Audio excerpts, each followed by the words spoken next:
Hello YouTubers, I'm getting back into doing YouTube videos. I've got a great machine to take a look at.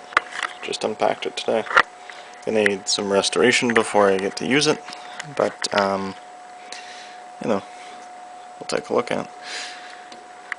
Now, as we can see, we've got a record board, which is high-speed equalization it's set up for. That's your low equalization speed. I don't know, I think those are trim pots for the EQ. That is the noise balance, though those look like variable capacitors for bias, but the bias is on the back. Okay, so that is definitely what those are for. Got a 12AX7, the record board, 12AT7, 12AU7. Right here, this one is a 12AX7, 12AU7, 12AX7 for playback, 6x4 rectifier tube, probably looks like for the high tension.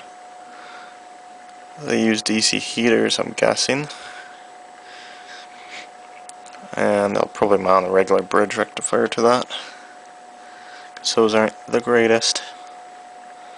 Not quite sure though if they are. That's definitely, I'm trying to think, I'm not sure how they used that transformer. Anyway, Ampex 351.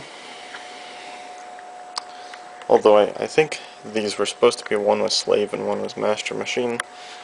Both of them appear to have bias oscillators, although I think this machine's older for the fact that this one's got the old style backplate with the old style fuse holders, whereas this one, those look newer. This is the old style chassis because that's a 354 chassis style, whereas this is a 350 style color, kind of a gray. Has to be recapped. Not sure what that box is. It looks like a relay cover.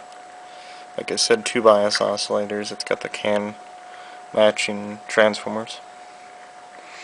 Looks pretty clean. These wires went to the EQ switch, which I was told this machine was supposedly set up for, this chassis alone was set up for like a dubbing machine of some type.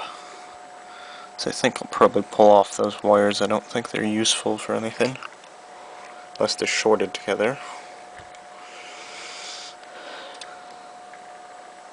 Everything else looks good. All looks clean, intact. We'll have to remove all these circuit boards, do a simple recap of signal and electrolytics. That big one, that one for sure.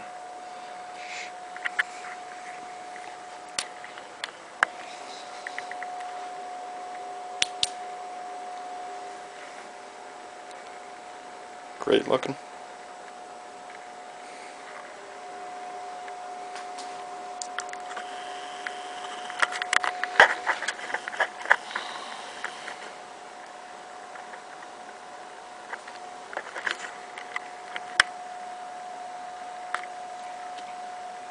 A little dirty, but pretty good condition overall. No modifications, except for just a few mild ones. Transport, no cover on it. Gonna replace that big cap.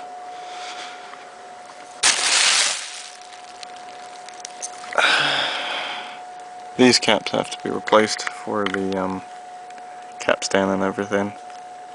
Sorry, I just got it set up here. I know it's not a great angle, but the cover's back on those.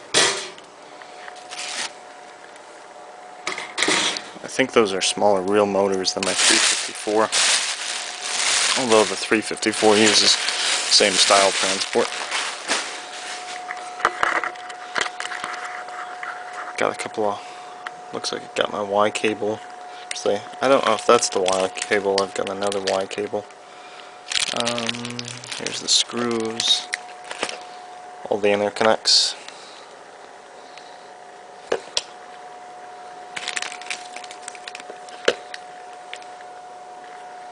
Playback head. Yeah, that's your bias coupling cable. Gotta cut all those off.